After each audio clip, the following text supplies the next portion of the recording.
Hi friends, welcome to my channel. ఇక అంబిక అయితే లక్ష్మిని పిలుస్తూ ఉంటుంది. లక్ష్మి నీతో మాట్లాడాలి, రూమ్లోకి రా అని తీసుకుని వెళ్తుంది. ఏంటమ్మగారు రమ్మన్నారు అని లక్ష్మి అయితే రూమ్లోకి వెళ్ళిన తర్వాత అడుగుతుంది.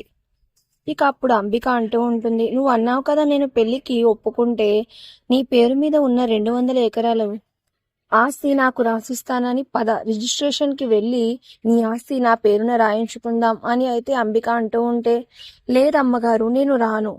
మీరు మొన్న దత్తత ఆపితే పెళ్లి చేసుకుంటానన్నారు, కానీ మళ్ళీ మాట తప్పారు. అలాగే నేను పెళ్లికి ఒప్పుకుంటే ఆస్తి రాస్తాను అని అన్నాను. దీన్నే టిక్ ఫర్ టాక్ అని అంటారు అని అంటూ ఉంటుంది. ఇక ఆ మాటలకి అంబిక అయితే ఒక్కసారిగా షాక్ అయిపోతుంది. ఇక తరువాత అంబికని వాళ్ళ నాన్న అయితే పిలుస్తారు. ఏంటి నాన్న పిలిచారు అని అయితే అంబిక అడుగుతూ ఉంటుంది. ఏం లేదమ్మా, నీ కోసం పెళ్లిళ్ళ పేరయ్య గారు కొన్ని ఫోటోలు తెచ్చారు, వీటిని చూసి అందులో నీకు నచ్చిన వాడిని సెలెక్ట్ చేయి అని చెప్తాడు. ఇక దాంతో ఫొటోస్ అన్ని కూడా కూర్చొని చూస్తూ ఉంటుంది. ఇక అలా చూసిన వెంటనే అందులో ఒక పంజాబీ వ్యక్తి ఫోటో తీసి ఇతను నచ్చాడు అని చెప్తుంది. ఇక ఆ వ్యక్తిని అక్కడ ఉన్న వాళ్ళ కుటుంబ సభ్యులు అందరూ కూడా చూసి షాక్ అవుతూ ఉంటారు.